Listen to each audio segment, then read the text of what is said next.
մի փոքր լրացումներ այս հարց ու պատասխանի առումով պայմանավորված պարոն Ալիմյանի առաջ քաշած հարցերի հետ։ Երթվյաններին առանձին կանդրադառնամ շատ ավելի խորությամբ, ինչ վերաբերում է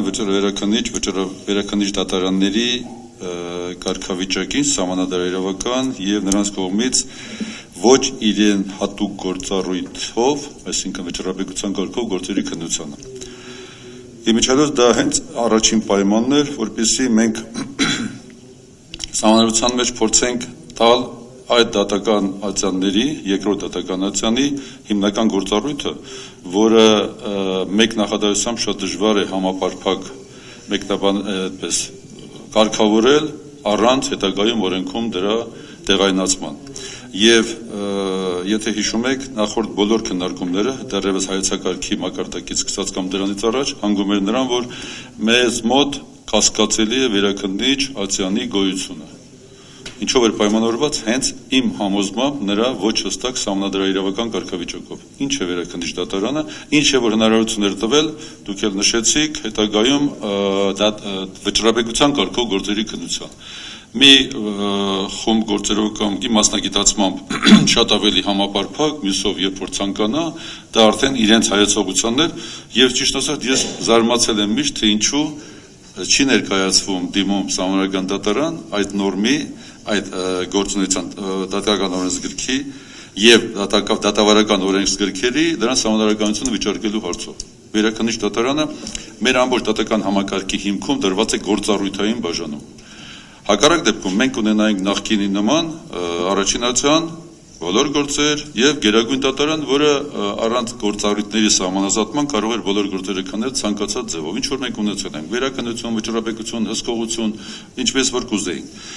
Եվ այս պայմաններում ամենակարևոր հարցը, որ յուրաքանչյուր դատական ատյան հնարավորության սահմաններում ունենա սահմանադրական ձևակերպում նրա գործառույթի, որպեսզի օրենսդրական մակարդակով հնարավորություն չլինի դրանից շեղվելու եւ վերագրելու մի գործառույթ, որը նրան հատուկ չէ։ Ինչ որ այսօր մենք ունենք դրա հետ։ Ես ասեմ, որ բոլոր ձեր առաջ քաշած հարցերը, պարոն Ալիմյան, հանձնաժողովում արդեն ասեց պարոն Մուրադյանը, շատ մեղմ ասեց, շատ լուրջ քննարկումների առարկա են եղել, որևէ հարց միանշանակ լուծում չի ենթադրել եւ չի ստացվել միանշանակ, այսպես ասած, կոնսենսուս, բոլորի համաձայնությամբ լուծումները։ Եղել են թեր եւ դեմ, այսպես ասած, դիրքորոշումներ, բայց վերջնաշով կարողացել են այն ինչ որ դուք տեսնում եք նախագծում, այն ձևակերպումներն են, որոնք առավել ձայներ են հավաքել կամ առավել հիմնավոր, այսպես ասած, հանգամանքներ են նշվել։ Սրանով է պայմանավորված նաև կամ դրա հետ է կապում նաև երրորդ, երկօղակ եւ երօղակ դատական համակարգի գոյությունը։ Հարց առաջ է քաշվել եւ գաղտնիք չէ, որ հեղինակը նաև պարոն Մուրադյանն էր երկօղակի անցնելու, շատ լուրջ է քննարկվել եւ վտանգը, որ մենք շեղվենք մեր նախընտրած կամ այդ ուղուց գործառույթային բաժանման յուրաքանչյուր ատյանի շատ մեծ էր։ Եվ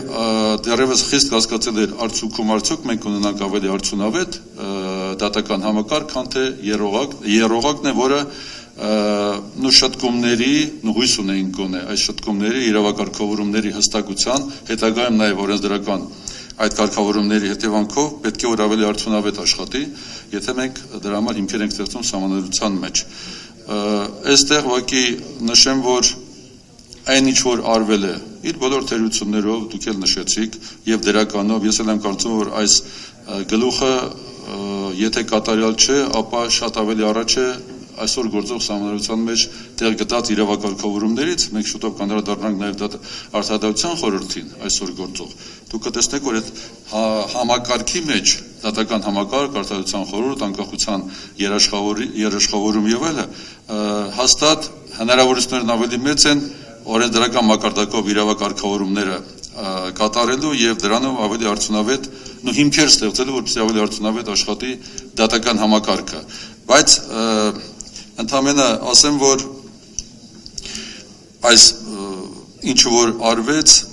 նպատակը մեկն էր՝ ապահովել դատական համակարգի սահմանադրական մակարդակով դրանց հիմքերը օրենսդրական մակարդակով ավելի հստակեցնելու, ինչը որ իմ համոզմամբ շատ ավելի բարդ գործ է լինելու, քան նույնիսկ այս նախագծի պատրաստումը, նկատի ունեմ օրենսդրական դաշտի համապատասխանեցումը, ոչ միայն այս գլխի վերաբերյալ, այլ ընդհանրապես համապատասխանեցումը սահմանադրահրավական նոր կարգավորումներին, չափազանց բարդ եւ այստեղ սխալներից խուսափելը կարծում եմ շատ դժվար կլինի եւ հետագայում նորից հիմքեր դատարանում վիճարկելու այս կամ այն օրենքի կամ օրենքի դրույթի սահմանադրականությունը պայմանավորված նոր իրավակարգավորումներով, որովհետեւ այնպես է ստացվել, որ չեմ ասի, որ իմ գործընկերները նստած են, մենք այսպես հիացած ենք նախագծի ոճական, տերմինաբանական, նորություններ շատ կան եւ մեկնաբանության կարիք ունեցող դրույթներ, որոնք եթե ճիշտ հանկարծ չմեկնաբանվեն օրենսդրական մակարդակով, խնդիրները բավականին շատ կլինեն։ Հիմա երթվյալների ինստիտուտի մասին։ Խնդրում եմ որևէ մեկը ազնիվ լինի եւ ասի օբյեկտիվորեն միանշանակ երթվյալների ինստիտուտը պետք է եւ կգործի մեզ մոտ ավելի արդյունավետ, քան այսօրվա համակարգն է գործում։ Երթվյալների ինստիտուտը ինչու այդ խնդիրը առաջ եկավ։ Լավ ճիշտ նշվեց, որ 95 թվականի սահմանադրության մեջ այդ նորմը կար, որ օրենքով նախատեսված դեպքերում արտադրություն իրականացնում է երթվյալների մասնակցությամբ։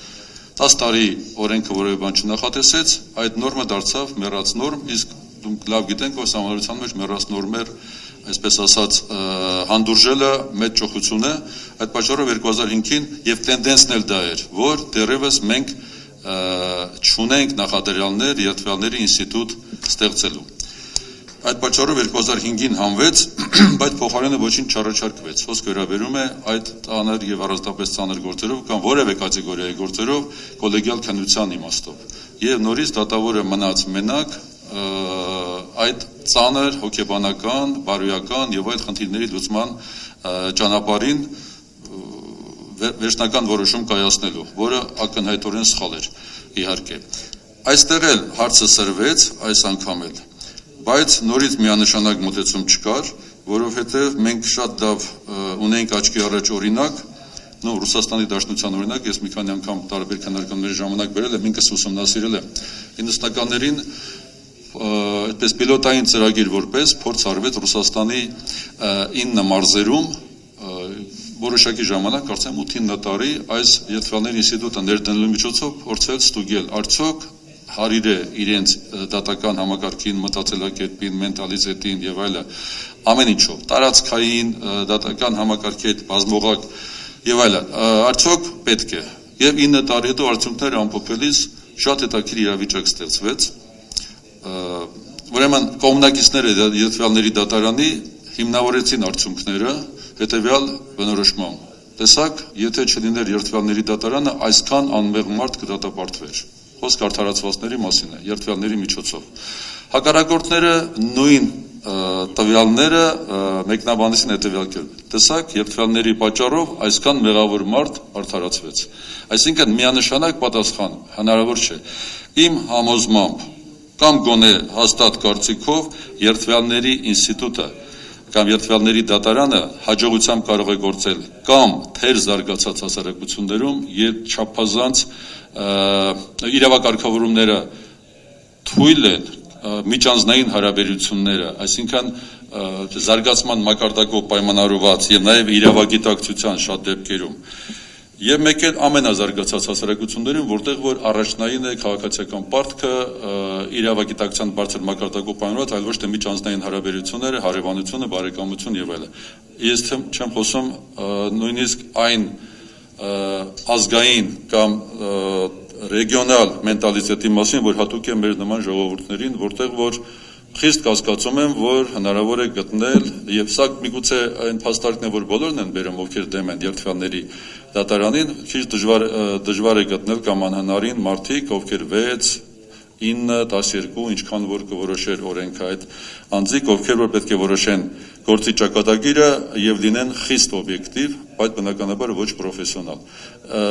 Այս իմաստով վտանգները մի քիչ ավելի շատ էին, քան սպասվող օգուտները եւ կասկածները ավելի մեծ էին, այդ պատճառով որոշակի փուլում որոշվեց դրանից հրաժարվել, սակայն չհրաժարվեցինք եւ օրենսդրական մակարդակով պետք է հարցը անպայման լուծվի այդ որոշակի կատեգորիայի գործերով կոլեգիալ քննություն ապահովելու իմաստով խոսքը կարող է վերաբերվել 3 պրոֆեսիոնալ դատավորներին առանձնապես ծանր հանցագործություններով կամ ասենք ցմահաստազրկում նախատեսող գործերով կամ պրոֆեսիոնալ դատավոր 2 ոչ պրոֆեսիոնալների մասնակցությամբ մենք այդ փորձը արդեն ունեցել ենք։ Բոլոր դեպքերում, որ պետք է կոլեգիալ քննություն նախատեսվի որոշակի կատեգորիայի գործերով, դրանում ոնց որ թե որևէ մեկի մոտ կասկած չկար։ Ընդհանրապես ես կուզեի ասել երդվյալների վերաբերյալ, սակայն նորից նշեմ, որ մեր ամբողջ գործը հասարակության իրավաբանական հասարակության ընդհանրապես պատասխանատուների եւ ոչ շատ ավելի ծանր է լինելու, եթե հանրաքվեով ընդունվի նախագիծը, ուրեմն դրանից հետո օրենսդրական դաշտը համապատասխանեցնելու իմաստով, ընդ որում այնպես, որպեսզի սա էլ կարևոր պայման է, բայց ոչ հիմնական եւ ոչ վճռորոշ, հիմնականը իհարկե դրա կիրառությունը եւ սահմանադրական նորմերի եւ հետագայում ստեղծված օրենքների կիրառությունը, արդյունավետ կիրառությունն ապահովելն է, որը, գիտեք, բազմաբովանդակ հասկացություն է կամ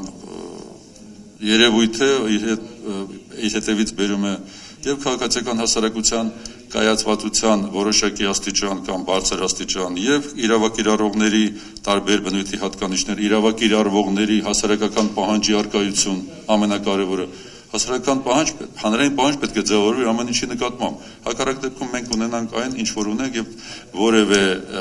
սահմանադրաիրավական կամ այլ կարգավորում չի կարող էֆեկտիվ, այսպես առաջընթաց արձանագրել առանց այդ պահանջարկից, այդ պահանջարկն էլ բոլորը փոխկապակցված են, ինձանից լավ գիտեք, պայմանավորված է քաղաքացիական հասարակության գոյությամբ տվյալ պետության մեջ։ Շնորհակալություն։